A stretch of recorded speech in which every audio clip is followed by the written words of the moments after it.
Welcome to Warfighter Advance, Coming Home at Last, a podcast by and for veterans. Warfighter Advance is an organization whose mission is the successful reintegration of every warfighter. Hi, I'm Michael Arndt, a Vietnam combat veteran and a member of the board of directors for Warfighter Advance.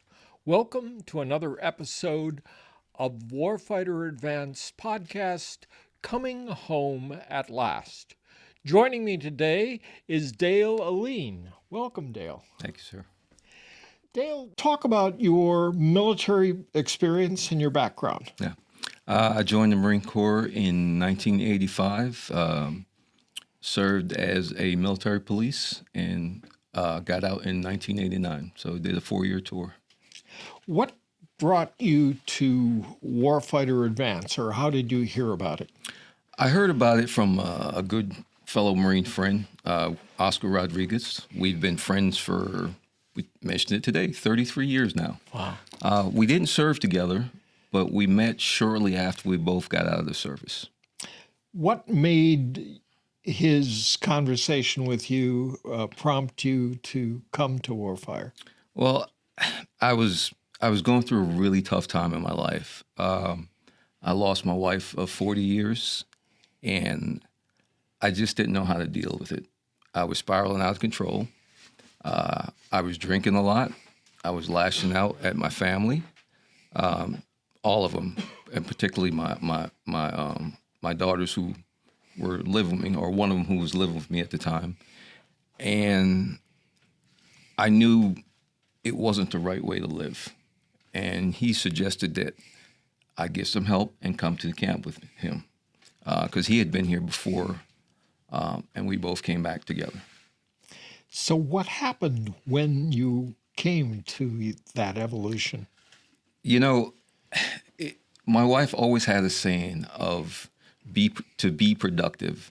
And it didn't mean to, sweep the whole house every day. It just meant to be a productive citizen. And that was always in the back of my mind. And I didn't want to be a hypocrite, because that's what I always told my girls. And I always told them growing up, like, get out of the bed because you're burning daylight. And I just felt this urge to do better for myself, because I was just really down and out. I didn't want to go to work. I didn't want to do those productive things. And again, I was drinking a lot, and I didn't want that for myself. So what happened when you were here that changed your perspective? One of the biggest things is, first of all, I had a whole week without drinking. And that clicked in my head, and I said, you know what? If I can do it for a week, I can do it for longer. And so that really helped me out. It really got me back into trying to focus on some of the things that I should have been doing. And now you've returned to Warfighter Advance as a mentor. What's Yes. that experience like? I felt like Warfighters gave me so much that I wanted to give something back. And in any way that I can.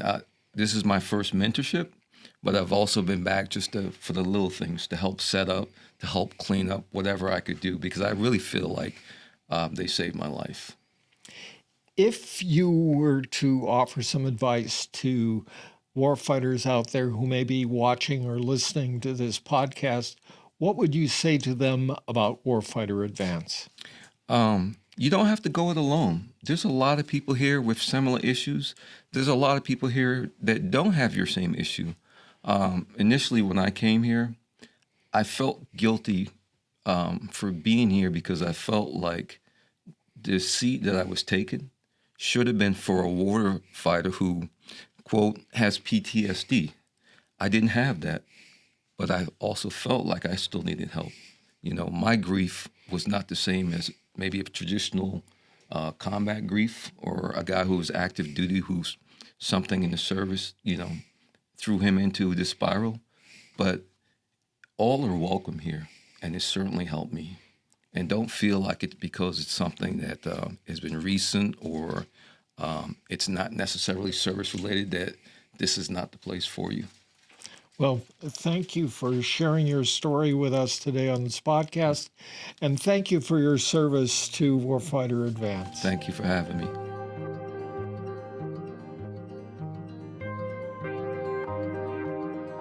Joining me today is Ryan Daniels. Ryan is an alumnus of the Warfighter program and is the Alumni Director for the Warfighter program. Welcome, Ryan. Thank you, sir. Appreciate it. Ryan, begin by talking about your military experience and what about that experience led you to Warfighter. Yeah, so when I joined the military, I was not expecting to get into what I got into. So I had two tough, really combat deployments. So my first deployment was Iraq. Obviously saw a lot there. We lost some people. I think what really got me, though, was my Afghan deployment. I was combat wounded a number of times. One of them, I got a Purple Heart from it. And that kind of changed my thinking about a number of things. And I didn't realize until later on in my career how much that impacted me. Played it off a really long time until near the end of my career where it all kind of like caught up with me. So it was a lot that eventually got me. How did you hear about Warfighter and what made you think that Warfighter was a place you needed to go? So this is a cool story because he's well known within our circle. My buddy Jason Link, he was in middle school with me, so we stayed in touch the entire time I was in service. He was in the Army and I was in the Marine Corps, so we had both been to Iraq, both had similar experiences and stayed in touch. When I got out, there are a number of things going on, but he said, "Hey, I know this lady, I know this group, you should go check it out with me." And I was like, well, at first he said, "You should go check it out." And I said, "I don't know." And he said, "Well, what if I go with you?" I was like, "I'll go with you." And then early 2016, I ended up going because he told me about it. I had not heard about it before. What happened when you attended that Evo? So I had a really good time in it. I did learn a lot. I learned specifically a lot about medicine because at the time I was on like 5 different medications. I didn't realize until, I think about it now, how much that probably had to do with it. But I think for me personally, what it wasn't really about the learning about mental health and medication. I think for me, it was when I got home or when I was dealing with some of the issues after 2 combat deployments. And then I also went to Haiti, by the way. So some stuff with that. I had a really hard time connecting with people to also not want to burden them with things that were in my head. So I didn't talk to my close friends. I didn't talk to my family. Even my junior Marines, my last duty station in Okinawa, I didn't talk to them. So I carried all on my own. And what I found in Warfighter is like they became my friends right away. We all kind of clicked and it kind of made it comfortable for me to tell them about my experience and like kind of unburden myself a little bit. And then obviously I've stayed friends with them at this point, so I'm here. So yeah, it was just a nice way to kind of unburden myself and not feel like I'm burdening someone else with my stuff. Ryan, you've been the director of our alumni program for a number of years now. Yes. How did you get into that position? And I think I probably know the answer. Yeah, you're probably right. There's a little bit of volunteer on my end for. I love being a mentor because I recognize a lot of the issues that I met. The people that I met had a lot of same things that I was dealing with or had dealt with. So I wanted the help, and then eventually I was kind of voluntold. Doppy was like, "I think you'd be great for this. I think you'd be great for that," and then it's kind of how I got into it. I think that was 2020, but I was already kind of sort of doing it as we were transitioning from our previous alumni director. So yeah, and I've been doing it since. Can you describe a little bit about the alumni program and how it operates? Yeah, so it sounds like a really simple concept. You graduate Warfighter Advance, and you have someone that kind of checks in on you and kind of like reminds you that there's someone here for you. But in practice, it's really so much more than that because, like, of course, we have about 750 alumni now, and my regional deputies, myself, we reach out to all of them every month for the most part.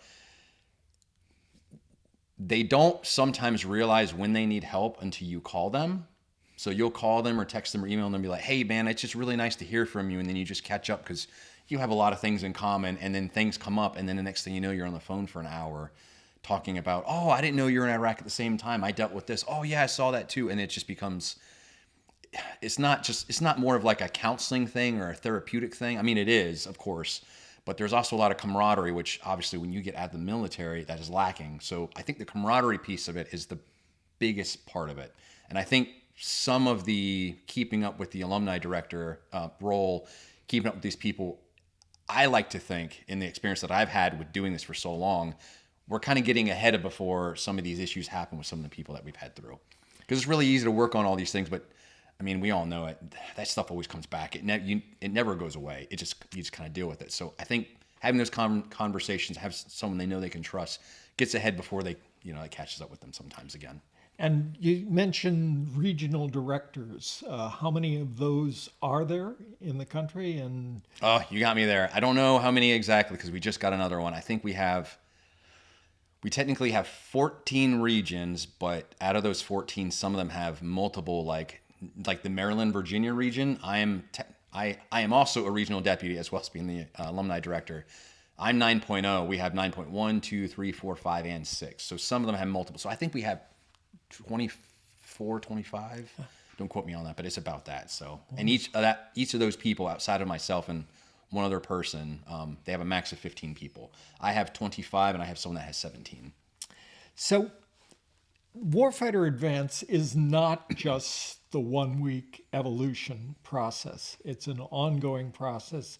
And once you're a warfighter as part of this program, you're always a warfighter as part of this program. Is that a fair definition? Yeah. They know they always have a place to come back to. And I think, there's a lot of stuff when people are doing things like this, like it sounds corny in theory, but like when you're part of it and you really do have an issue, they always have someone they can kind of come back to. And that is just so important because of the amount of people over the last 4 years. I mean, I was an alumni director during COVID when that was bad. Yeah. And we have had a number of really bad incidents, unfortunately, that have happened since then and with the alumni. So I've dealt really close with leadership on all that, but like, I still think we've done a really good job of getting ahead of it. It probably could be a lot worse. And any veteran organization that's out there that continues to make themselves available when it's all said and done I know what that takes. So I really appreciate, I'm really glad Warfighter does what they do with that. If there is something that you would say to a veteran out there who may be watching or listening to this podcast and is struggling with certain effects of their own service, what would you say to them about Warfighter Advance? I would say really two things, and it kind of falls into Warfighter Advance and kind of out. It's you got to talk about it. That has just done dividends for me. I mean, even outside the military, you guys probably heard I did a bunch of work in Ukraine. Having a group of people to talk about what I experienced in Ukraine and everything that happened in Iraq and Afghanistan, in Haiti and Thailand, and just everything that happened when I was in Okinawa, that's been big for me because it's just a way to get it out. And then the support groups help, of course, but like I think not. So of course PTSD in medical theory exists, right? We can kind of talk about the disorder aspect or not because we've dealt with that quite a bit. But there's also post-traumatic growth. And I think sometimes if you kind of look into like, okay, this bad thing happened to me, it's in my pack, it's going away for forever. But it also taught you some really good lessons of like what not to do in the future or how to handle other people. And I remember when I got back from Afghanistan before the military thought they were going to kick me out for medical reasons, when I was able to stay in, I told myself, I was like, I'm going to do my best to make sure that my Marines do not have to experience and go through what I went through. So it's kind of the same thing here, like the post-traumatic growth, looking at things differently, I think it could potentially help. So when it comes to Warfighter Advance, we help with that, but we help with all of that. But those are the two things that stick out in my mind that helped me out a lot. Well, thank you so much for talking to us today. And thank you for your years of service to Warfighter Advance. Well, thank you for yours too, sir. I appreciate you. Thank you. This has been another episode of the Warfighter Advance podcast, Coming Home at Last. Thank you for joining us for the Warfighter Advance Coming Home at Last podcast. Warfighter Advance envisions a world where warfighters are fully restored through a non-medical process. To achieve that vision, Warfighter Advance sponsors 6 7-day training sessions each year to which veterans and active duty service members can apply. and for no cost to the warfighter. If you or those you know are struggling with issues related to reintegration, please contact us through our website. We are dedicated to lead the way so that every warfighter has the information, tools, and support they need to successfully reintegrate. Until next time, this is Michael Arndt on behalf of Warfighter Advance.